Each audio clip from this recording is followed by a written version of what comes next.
50% ਮਰਨੇ ਆ।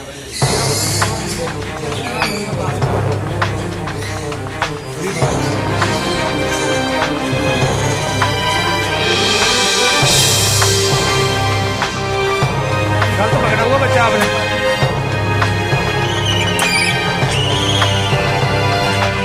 बच्चे को यहाँ रखो अपने सामने ऊपर, ऐसे घर में उसकी आप लोग कर रहे हो।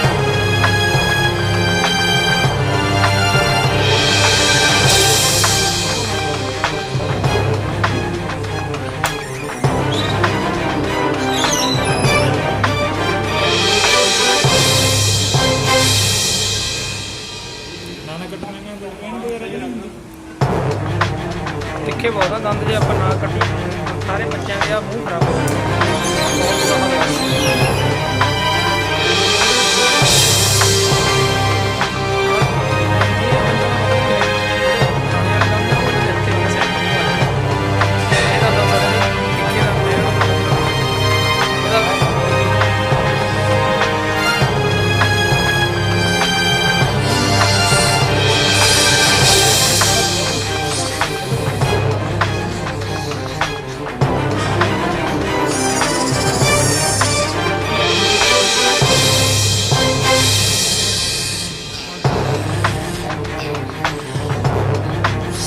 ਬੱਚੇ ਦੀ ਗਰਦਨ ਨਾ ਮੋੜ, ਤੇਰਾ ਹੱਥ ਘੁੰਮਣਾ ਚਾਹੀਦਾ। ਬੱਚੇ ਦੀ ਗਰਦਨ ਇੱਥੇ ਕਿਹੜੀ ਚਾਹੀਦੀ, ਭਾਵੇਂ ਨਹੀਂ ਕਰ ਦੇਗਾ ਨਾ ਉਹ ਘੌੜ 'ਚ ਫਰਕ ਪੈਂਦਾ ਬੱਚੇ ਨੂੰ।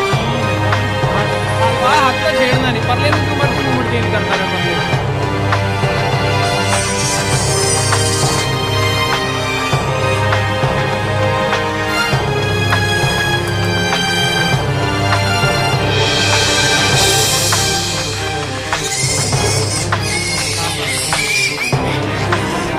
ਦੰਦ ਬੱਚੇ ਦੇ ਮੂੰਹ 'ਚ ਨਾ ਰਵੇ ਯਾਰ, ਬਾਹਰ ਕੱਢ ਉਹਨੇ ਕੱਟ ਪੱਟ ਹੋਣਗੇ, ਉਹਦੇ ਕੱਟਦੀ ਹੁੰਦਾ ਪੱਟ ਹੋਣਗੇ।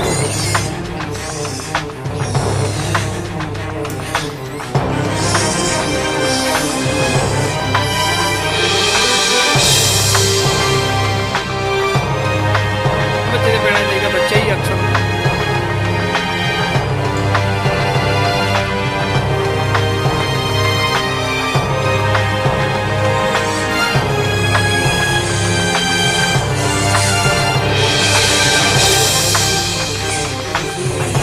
ਵਾਲੀ ਆ ਤਾਂ ਪਿਛਲੇ ਪੈਰਾਂ ਤੇ ਬੈਠੀ ਆ।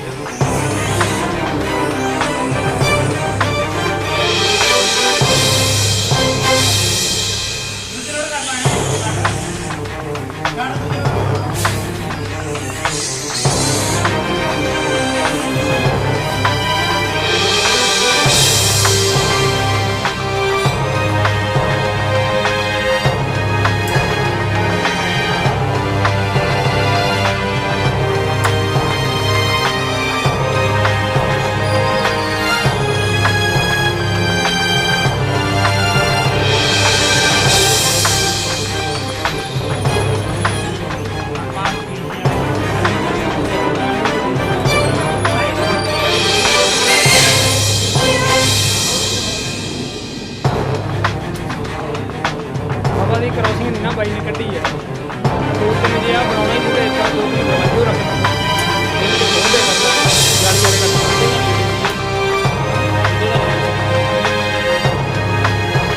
ਲਿਆ ਜੀ ਪਹਿਲਾਂ ਬਣਾ ਲਿਆ ਜੀ। ਅਸੀਂ ਤਾਂ ਸਲਾਹ ਹੀ ਨਹੀਂ ਦਿੰਦੇ ਇੱਦਾਂ ਦੇ ਪਰ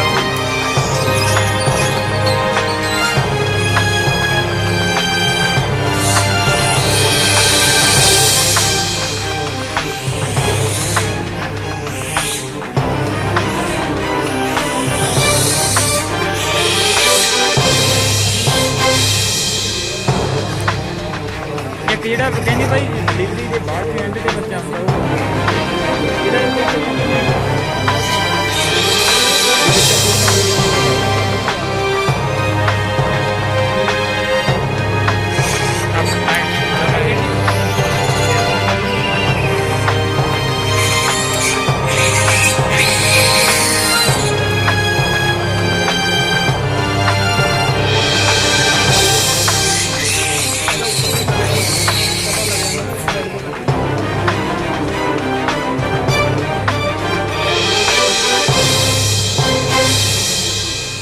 ਰਹਿੰਦੀ। ਇੱਕ ਬੱਚਾ ਬਿਮਾਰ ਹੈ ਜੀ ਵਿੱਚ ਜ਼ਿਆਦਾ।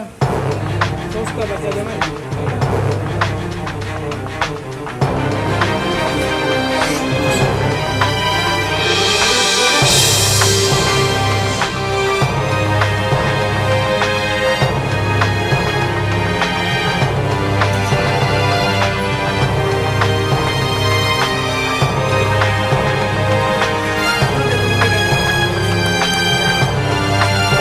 ਬਾਹਲਾ ਡਾਉਣ ਜਿਹਾ ਹੈ ਧਿਆਨ ਨਾਲ ਮੁੜੇ ਦੀ ਪਿਆਰ ਨਾਲ ਬਣਦਾ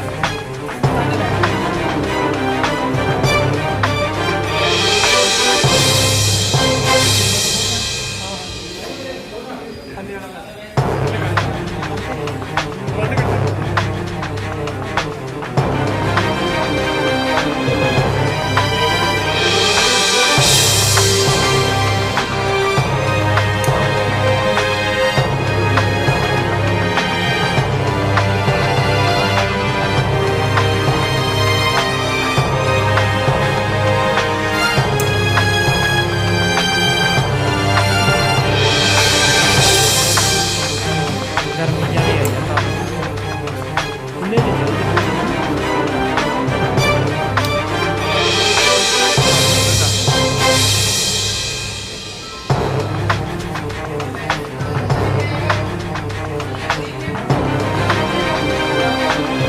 ਇਹ ਆਪਣਾ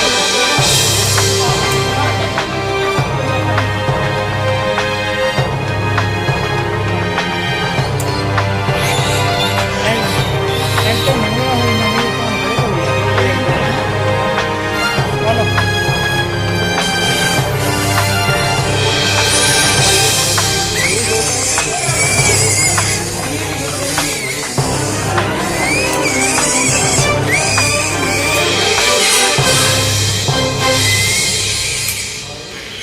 ਬਾਈ ਦਾ ਕਾਰਡ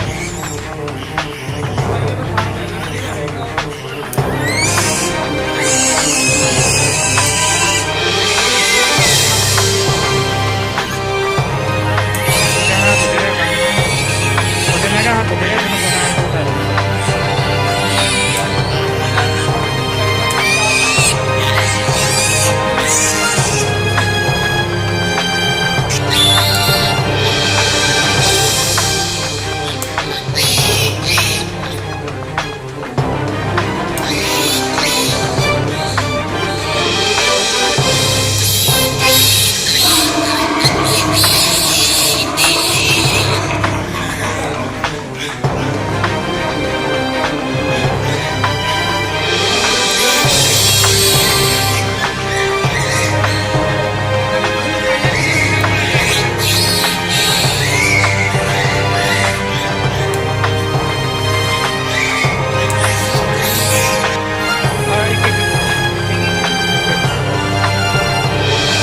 ਤੈਨੂੰ ਪਤਾ ਇਹਦੇ ਥੱਲੇ ਨਾ ਕੱਟ ਹੈ ਮਾਸ ਨਹੀਂ ਫੜਦਾ ਇਹ ਇਨਸਾਨ ਨਹੀਂ ਕੱਟੇ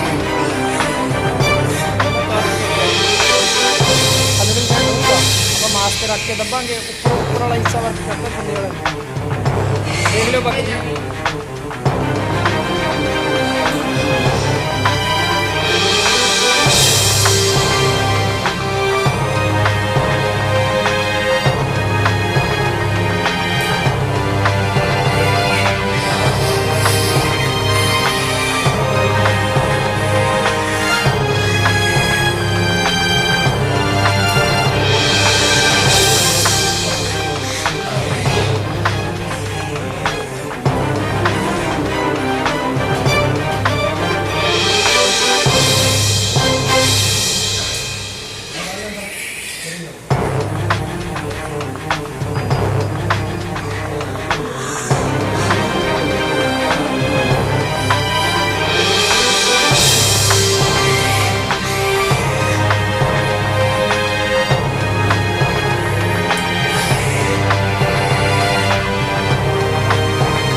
ਕੋਈ ਨਹੀਂ